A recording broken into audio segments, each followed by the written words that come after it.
Juba vähem kui 2 kuu pärast, 1. novembril kohtume me siin väga-väga lahedas Fotografiskas, et pidada üks kehateemaline konverents ehk siis kehatajupäev.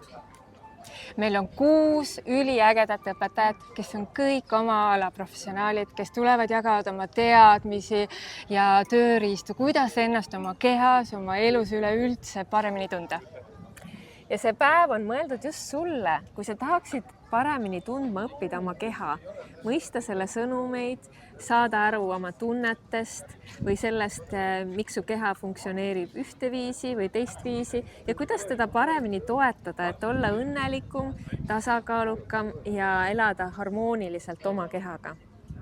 Ehk vaata lisainfot www.ttkonverents.ee ja kohtume 1. novembril. Kohtumiseni!